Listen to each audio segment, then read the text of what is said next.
But K-File's extensive reporting now shows the two shared a close social circle for nearly 2 decades, from private jet flights to high-profile parties, and that's only part of the story. Photos, flight logs, and court records help reveal how long their personal history really was. K-File's Andrew Kaczynski is here with all of that. And it is some extensive research and reporting that you all did. You've chronicled this relationship between Trump and Epstein from the 80s to mid-2000s is obviously when their contact probably cut off. What's the most striking thing that you find that kind of contradicts this? Donald Trump is no fan of Jeffrey Epstein. Yeah, so what we found, it really actually paints a portrait starting, as you said, in the 1980s up to the mid-2000s. It paints this portrait of a long, enduring friendship. I think there were several associates who have called them best friends. Epstein himself said that he was Donald Trump's closest friend for 10 years. And we looked through these hundreds of hours of video, hundreds of photos. What just happened is staggering. Donald Trump has spent years trying to rewrite his relationship with Jeffrey Epstein, insisting he was never really close to the man, that he barely knew him, and that he even kicked him out of Mar-a-Lago for being a creep. But the facts refuse to cooperate with that story. For nearly 2 decades, Trump and Epstein operated in the same world: private jets, high-profile parties, and social circles so tight that Epstein once described Trump as his closest friend for 10 years. Now, those old connections are clawing their way back into public view, and the timing couldn't be worse for the former president. The people who once promised to release the full Epstein files are suddenly quiet. The same voices that demanded transparency are now busy creating distractions, shifting the conversation, and preparing excuses before the documents even see daylight. They don't want you looking too closely at how deep this relationship actually ran, because once you do, the carefully constructed image of distance and disapproval begins to fall apart. What do you make of Trump's repeated attempts to downplay this friendship? Drop your thoughts in the comments below. I'm reading every single one. And if you want to see exactly how far the cover-up machine is willing to go to protect him, stay with me. But the story gets darker when you look at where this friendship actually played out. Mar-a-Lago wasn't just Trump's private club in Palm Beach. For Jeffrey Epstein and Ghislaine Maxwell, it became something far more useful: a hunting ground. Maxwell, Epstein's longtime recruiter, had easy access to the property and used it to identify vulnerable young women. One of the most well-known victims, Virginia Giuffre, was working there when Maxwell first approached her. Before long, she was pulled into Epstein's world of trafficking and abuse. Even more disturbing is the testimony from a woman who was only 14 years old when she was brought to Mar-a-Lago by Epstein and Maxwell. She later described the experience under oath in open court. A child taken to Donald Trump's private residence by 2 of the most notorious figures in a sex trafficking operation, and yet Trump continues to claim he had almost nothing to do with Epstein. The flight records only make that claim harder to believe. We went through documents from court files, exhibits from lawsuits. So we really chronicled this whole relationship through time.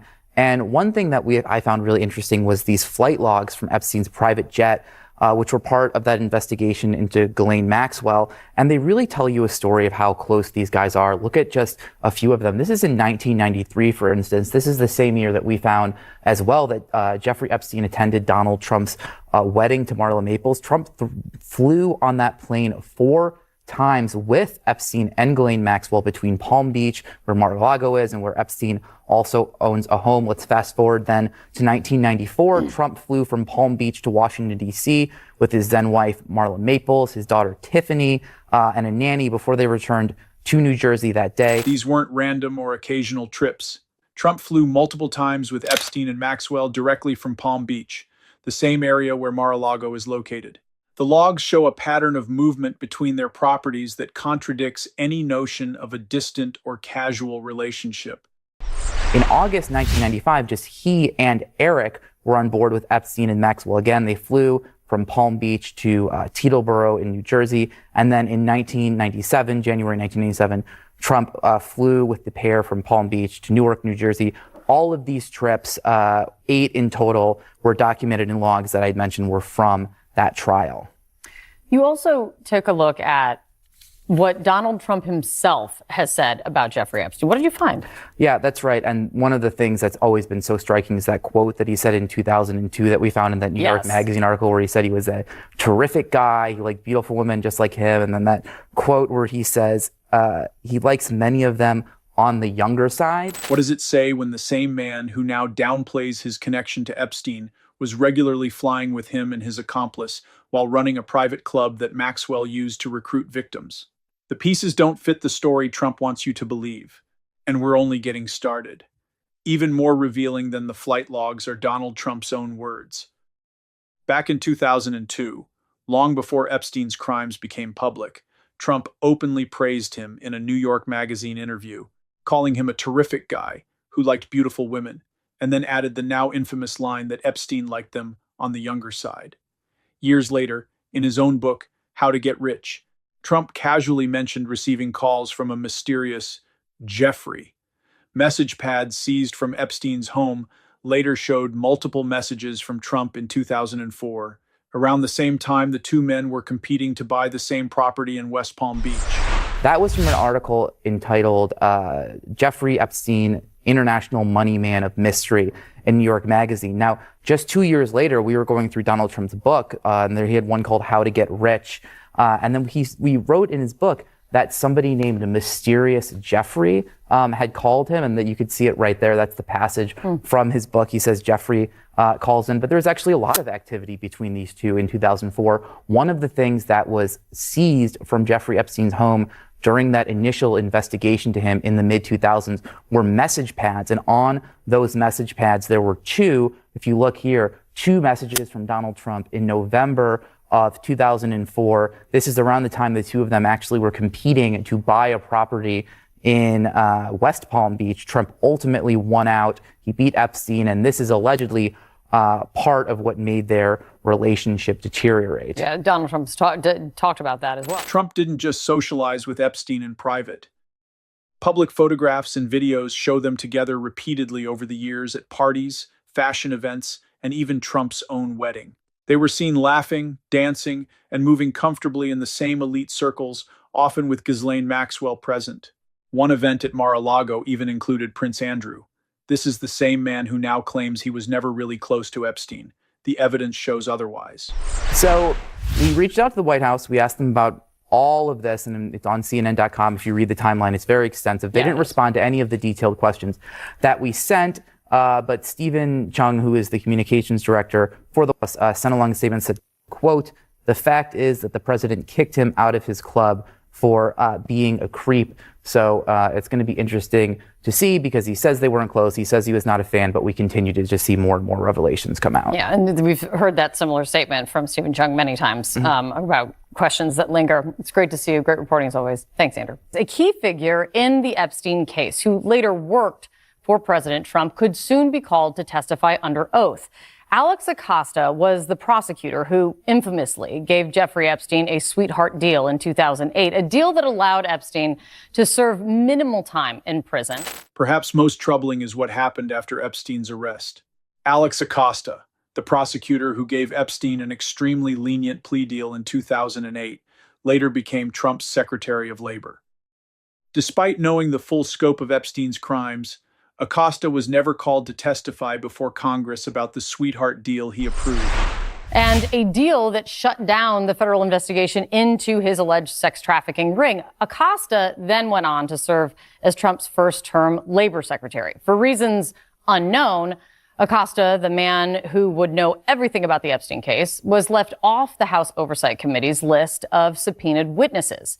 But tonight, a Republican on that committee, Congresswoman Anna Paulina Luna, is telling the Palm Beach Post that calling Acosta to testify is not, quote, off the table. She also says at any time he can be called to testify. I'm going to speak to the top Democrat on that committee in a moment about plans to subpoena Acosta, because even though dozens of victims had come forward at that point, Acosta, as I mentioned, let Epstein off easy, allowed him to plead guilty to just 2 prostitution-related charges. Epstein served only 13 months in a county jail and was allowed to leave the jail nearly every day for 12 hours. A Department of Justice review later found that Acosta exercised poor judgment in the case, although he continued to defend his actions years after the case was closed. There was value to getting a guilty plea. You can always look at a play after the fact and say, should it have been the safe play or should you have gone for the big score? When a man who organized beauty pageants for teenage girls, flew repeatedly with a known sex trafficker, and surrounded himself with Epstein's inner circle later becomes president, the public deserves to know the full truth, not carefully edited excuses. And that truth is exactly what certain people are working hardest to keep buried. With so much evidence already in the public record, you would think the response from Trump's allies would be to demand full transparency. Instead, we've witnessed a coordinated retreat. The same people who once promised to release the Epstein files have suddenly become very quiet, or worse, they've started building excuses before the documents even appear. Take Congresswoman Anna Paulina Luna. She positioned herself as a champion of transparency, publicly vowing to release the files. But when the moment came, what the public received was little more than Epstein's old phone book material that had already been available for years. Right-wing influencers were paraded in front of cameras holding thin binders, as if that alone represented the full scope of the investigation. It was political theater, and a rather insulting one at that. Then came Lauren Boebert's appearance on Blaze TV.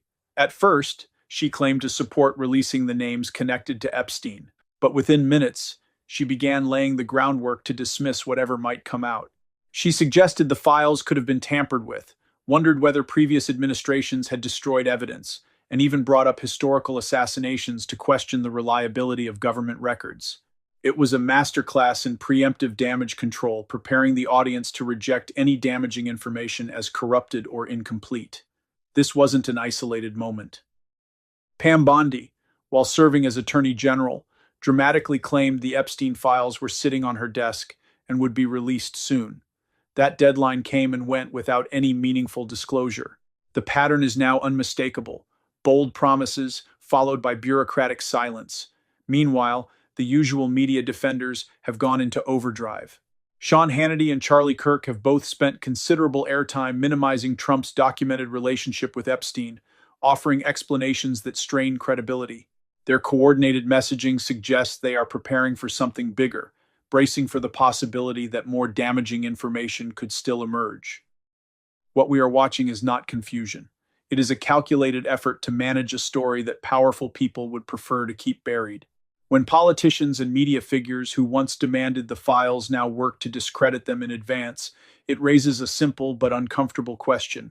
What exactly are they afraid the public will find out? Even after everything we've seen, the most important pieces of this story remain hidden. Tens of thousands of pages of documents related to Jeffrey Epstein are still heavily redacted or entirely sealed from public view.